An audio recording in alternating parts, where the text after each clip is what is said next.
Hey guys, I want to say automatically I am sorry about the delay on this video guide for the Halloween event.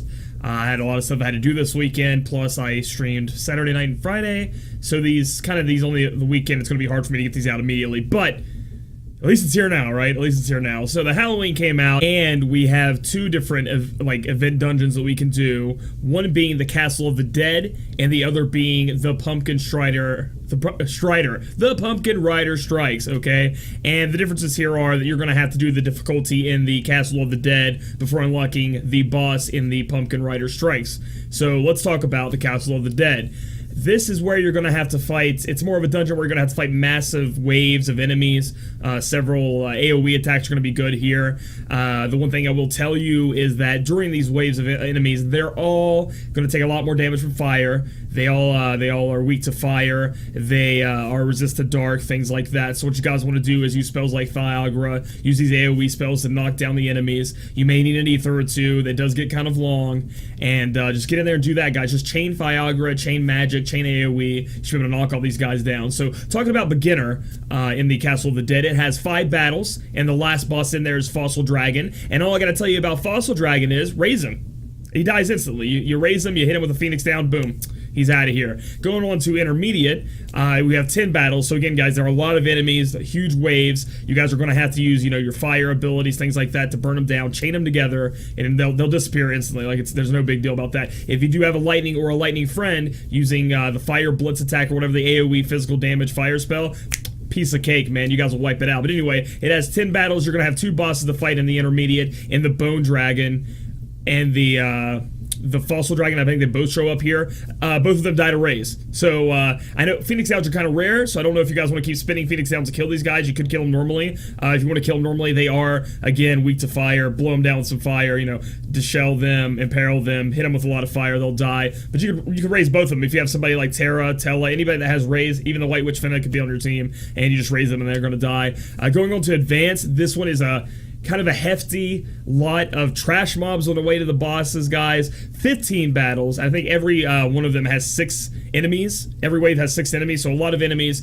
They can hurt you if they get to swing back on you, so you want to one-shot them all by chaining your elements, chaining your Viagra, things like that. You will have to fight the other 2 bosses you've already fought in Bone Dragon and Fossil Dragon, but remember, we just raise them and get out. At the very end, the very last boss on the round 15 or whatever, you're going to have to fight either Mahadeva or the Pumpkin Kid, and there are 2 different bosses. I think it's random which one shows up. I'm not sure on the percentages, but it'd be lucky if you get Mahadeva, because you could just raise that person, okay? So if it doesn't look like a little tiny pumpkin kid with little tiny pumpkin arms, things like that, just raise it, and you're going to be able to kill it, okay? You can look at the name of it, Mahadeva, res it, you're done. So each boss in here you can just raise and get out, except for the Pumpkin Kid. And in my opinion, the Pumpkin Kid's like a tiny version of the Pumpkin Rider that we're going to have to fight on the other dungeon. He is weak to fire elements, so again, using things like the Churi Jiradin, anything that has a fire element on their weapons, and also he is weak to holy damage, so things like the Excalibur, if you do have those by any chance, using holy things on it will also do more damage. So when you fight the Pumpkin Kid, since you can't raise him, you want to use things like Imperil, things like Deshell, lower his magic down, and then just smack him in the face with a bunch of magic spells, chain him together, and boom, it should be no problem. So soon after you finish the advanced version, and just to let you guys know, there aren't that good of rewards for clear times in here. You're going to get the Survivor Flasks, which can be used in the Pumpkin Rider Strikes difficulty, okay? And essentially, this is how it's going to go. You're going to fight one boss in this event dungeon, this Vortex dungeon, and this guy is a big baddie, but he's really not that big. He's like a big teddy bear. He doesn't really do much, okay, guys? So I'm going to go over how to beat him in the advanced the advanced version, yeah, because the pro version's not out yet. It'll be out on the 27th, guys. So if you didn't know, there will be a pro version out for this. It will give you a cool Death Scythe item for completion, but for right now, it doesn't. So if you guys want to farm the Halloween event as good as you can, for as energy efficient as you can be, you want to be in there fighting the advanced version of the Pumpkin Rider Strikes. So this is what you're going to do. You're going to want to take a team of mages, in my opinion, right here, okay, guys? Because this Pumpkin Rider can totally be broken down, his spirit could be taken down, things like that. So this is the team I'm taking that I think you guys should be able to have a handle on. Remember to mix and match with your units, but essentially you want a tank. So I'm going to be taking Cecil. I think a lot of you guys should have gotten him. I am going to take a barrage unit. You guys don't have to take a barrage unit.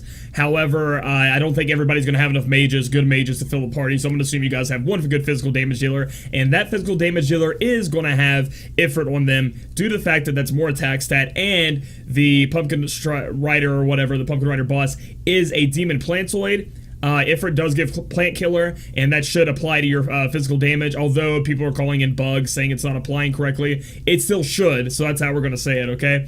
Next up, I'm going to have Kefka on my team. I think you guys should have a Kefka, things like that. I'm going to take Rydia here also, because Rydia should be very accessible to you guys, you know, getting her up to level 80, things like that. If you don't have a Rydia, remember, just replace her with maybe an X-Death if you guys have one, but I think X-Death's way harder to get than Rydia, so we're going to use Rydia here. You want as much Viagra chaining and as high magic stats as you can for this, okay, guys? Next up is going to be Terra.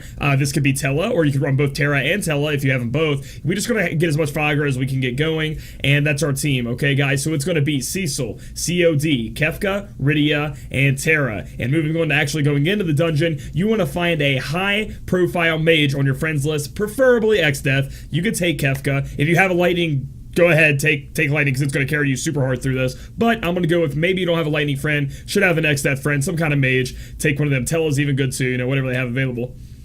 Now let's look at the Pumpkin Strider boss. His fire resist and holy resist is down, so he's going to take more damage to that. It's not really down, but he's weak to that. So you're going to do more fire damage and more holy damage to him if you do that. So weapons like the Chori Jiradin already had a fire element on it. It's going to be make him weak to it, and then the Excalibur also if you happen to have that. Again, like I said, it's a demon plantoid, so demon killer and plant killer should be good here. You cannot break down his attack and defense. However, like stated earlier, you can break down his magic and spirit, and that's what we're going to do. So I'm going to go turn by turn and tell you guys how to take this guy down and what you should be doing. Turn 1, I'm going to have my Cecil cast Focus, okay? Because we are going to be doing more magic damage. I mean, most of our damage is going to be magic. We want that buffed up. We're going to have our COD cast Barrage. We're going to have our Kefka cast Imperil, and the reason we're having Kefka cast Imperil is because he doesn't have a Fryagra spell, and you know he should have Ramza or Ramu on him, things like that. Not Ramza, but you know, and then you want to have him cast Imperil. You're gonna have your Rydia cast the Shell or whatever mage you have, so you want to cast both of those. So you're doing a lot more damage. So you're gonna cast Focus first, then you're gonna cast Imperil the Shell to make sure that you're buffed up and the boss is buffed down before you do damage. Okay, guys. Then you're gonna barrage with your physical damage dealer if you brought one. If not, just Viagra chain like crazy. So I'm going to have my Terra and my X-Death use Viagra and boom, smack him in the mouth one time, okay? Now it's the boss's first turn, alright guys? The boss is going to go ahead and place death on people, and what this does is it gives 3 turns, and then your person's going to die. Now remember those survivor flasks. If you get into trouble and you think you're not going to beat this guy in 4 or 5 turns, you can use survivor flasks to make that that death timer last longer, so it doesn't just auto kill you off. But I think that's might be more important in the pro version, okay guys? So after the boss does that to you, he doesn't do anything else. So good, you made it through turn 1, didn't even take any damage. Turn 2, you're going to have your tank cast Provoke, and the way they get Provoke is with the Golem Esper, okay? So make sure you have Provoke unlocked on your Golem Esper Provoke, because you want your tank to be taking damage and not all your weak mages. You're going to have Kefka cast Hyperdrive, you're going to cast Barrage again, you're going to have your Rydia cast Meteor, and then you're going to Viagra chain with your X-Death friend and your Tella or Terra. Again, if you guys have more Viagra, it's always better to Viagra chain, just chain the shit out of it and do that. The boss's turn 2 is he's going to auto attack random people. Hopefully Provoke pulls it over to the tank so your other people don't get whacked too hard, and that's all he's going to do again. So we made it through that. On turn 3, you're just going to repeat.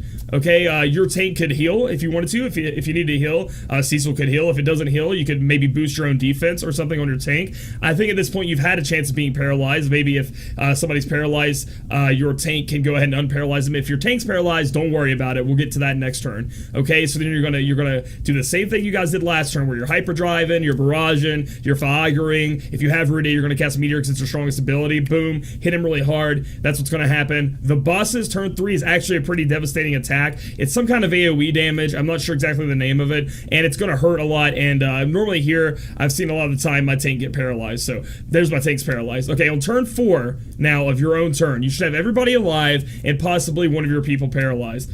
What I like to do is make sure that because at this point, focus is off of us. We've gone through 4 turns. We no longer have focus. So we need to recast focus. So if maybe our Cecil or our focus member did get paralyzed, we're going to unparalyze them using a unicorn horn that we got from an item shop. Okay, so unicorn horn him up, bring him back up there, have him cast focus again, and then just smack this guy in the mouth as hard as you can with moves such as, barrage, hyperdrive, and fog, or chaining. Okay, guys, and rinse and repeat.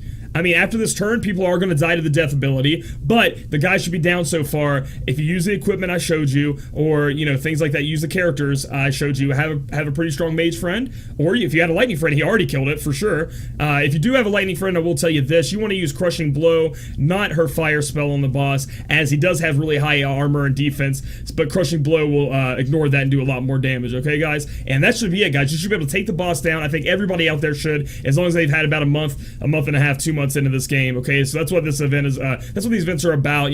Maybe if you haven't been in the game too long, perhaps you should avoid doing the event or grinding too much in the event and focus on getting your units up, so that when the next event comes down, you can crush it down just like we all did here. That was my quick guide to this part. I will have a pro version out when it does come, so I can tell you guys how to beat the pro version, but I'm thinking it's going to be similar to this, pretty much the same strategy, but I will release a video on that. If you guys like this video, give it a thumbs up, comment down below with how you're doing with the event and the Pumpkin Rider strikes, and subscribe for future content. Later, guys.